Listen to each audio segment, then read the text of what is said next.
ہم اگر اپنی زندگی میں جانے محترم عزت ڈھونڈ رہے ہیں بھئی یہ وہ نسخے ہیں آپ کو پیسہ خرچ نہیں ہونا.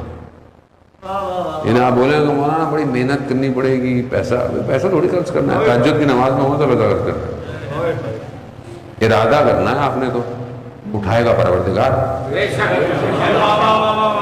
آپ ارادہ کریں اب میں کیسے اٹھوں گا, میں کہاں تہجد. کیوں بھائی, جو تہجد پڑھتے ہیں وہ آسمان سے تھوڑی آتے ہیں, نہیں رہتے, محنت تو. یاد رکھیں روحانی کوئی بھی کمال حاصل کرنا ہو بغیر تہجد کے نہیں حاصل ہو سکتا. یاد رکھیں کوئی بھی کمال بغیر شب زندہ داری کے کہ اس کی بارگاہ میں سجدے کیے جائیں نہیں پہنچ سکتا. اور خود حدیث قدسی میں ملائکہ سے کہتا ہے کہ میرا بندہ رات کی تاریکی میں, واجب بھی نہیں ہے اس کے اوپر, واجب نہیں ہے, مستحب ہے, کھڑا ہوا ہے, میری وجہ سے نیند بھی آ رہی ہے, اور اگر اس کی تھوڑی اس کے سینے سے نیند کی وجہ سے ٹکراتی ہے تو پروردگار ملائکہ سے کہتا ہے ملائکہ گواہ رہنا میں نے اس کی ساری آرزویں پوری کر دی. عزیزان محترم, اس کو سجدہ کریں. دنیا کے پیچھے بھاگ رہے ہیں ہم لوگ, جس کا سب کچھ ہے اس کو سجدہ کریں, اس کی بارگاہ میں جائیں. جو بھی چاہیے, وہ منع تھوڑی کر رہا ہے کہ یہ نہ مانگو وہ نہ مانگو. ہو سکتا ہے مجھے مانگنا نہ آتا, ہو سکتا ہے مجھے یہ نہیں پتا کہ یہ جو میں مانگ رہا ہوں صحیح ہے کہ غلط ہے, یہ نہیں پتا, ہو سکتا ہے. بھئی مانگو تو صحیح اس سے بات تو کرو. پروردگار تو جانتا ہے. ہم حضرت جوان ماشاءاللہ بیٹھے ہوئے ہیں, جوان ہے, گناہ ہو جائے, نہیں بچ پا رہا گناہوں سے, نہیں چھوٹتے گناہ. بھائی انسان ہے نا, خوب دنیا بھی ایسی پرآشوب ہو گئی ہے, گناہ بھی سستا ہو گیا ہے, ہر چیز آسانی ہے نا آج کل. اب یہ کس سے کہے, کسی سے نہیں کہو, خدا کی بارگاہ میں جاؤ. پروردگار تو جانتا ہے میری کمزوریاں کیا ہیں, تو جانتا ہے میں کس چیز کے پیچھے بھاگ رہا ہوں. پروردگار تو خالق ہے, تو چاہے تو سب کر سکتا ہے. بھئی یہ جو ہارڈ ویئر ہے اندر اور اس کے اندر سافٹ ویئر ہے, ہارڈ ویئر اس کے اندر سافٹ ویئر. ہارڈ ویئر سب کے پاس ہے, سافٹ ویئر میں ہی سب کے فرق ہوتا ہے نا.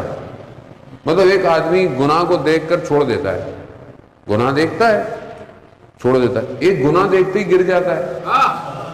مسئلہ کس کا ہوتا ہے, ہارڈ ویئر کا ہے, سافٹ ویئر کا پرابلم ہے.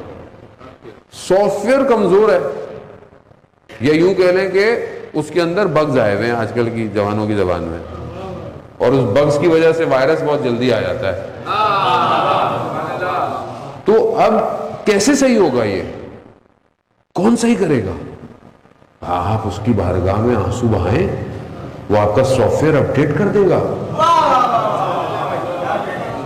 بھائی اولیاء خدا گناہ کیوں نہیں کرتے تھے, یا مطلب اور تھوڑا سا آئیں, قرآن کا بہترین واقعہ کہ حضرت یوسف علیہ السلام پہنچے, زلیخا سامنے ہے, 7 دروازے بند ہیں, 7 دروازے بند ہیں, یعنی انسان اس طرف آ گیا کہ ڈیڈ اینڈ ہے, سامنے گناہ.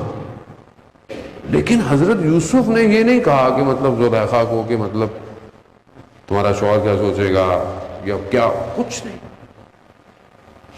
خالق پروردگار تیری پناہ چاہتا ہوں. خدا نے کیا کیا, اصلا حضرت یوسف کو زلیخا تو نظر ہی نہیں آ رہی تھی, شیطان نظر آ رہا تھا. کیسے ہوتا ہے یہ واقعہ, ایسے نہیں ہے, قرآن ایسے قصے بیان نہیں کر رہا.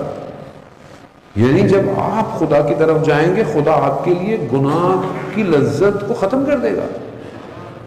لذت گناہ نہیں رہے گی, آپ کے اندر طاقت آ جائے گی. اس لیے کہتے ہیں کہ لذت ترک لذت میں ہے, اصل لذت ترک لذت میں. خوب کر کے تو دیکھو ایک دفعہ, پھر جو مزہ آئے گا خدا کی بارگاہ. پروردگار سب کچھ تھا مگر میں نے تیری وجہ سے. رجب علی خیاط گھر میں گناہ موجود ہے، کوئی نہیں ہے. کہا دروازہ بند کر کے آتا ہوں. دروازہ بند کرنے کی وجہ کیا کیا؟ کہا پروردگار کوئی بھی نہیں دیکھ رہا، سب کچھ ہے، تیری خاطر دروازہ کھول کے باہر جا رہا ہوں، تو میری خاطر کیا کرے گا؟ کہا جیسے ہی باہر گئے پروردگار نے عالم برزخ کھول دیا. یعنی ترک لذت، اس مقام پہ آدمی پہنچ جاتا ہے کہ کائنات اپنے دروازے کھول دیتی ہے بندے کے لیے کہ اے بندے، میں نے ان ساری چیزوں کو تیرے لیے بنایا ہے، مگر تجھے میں نے اپنے لیے بنایا ہے.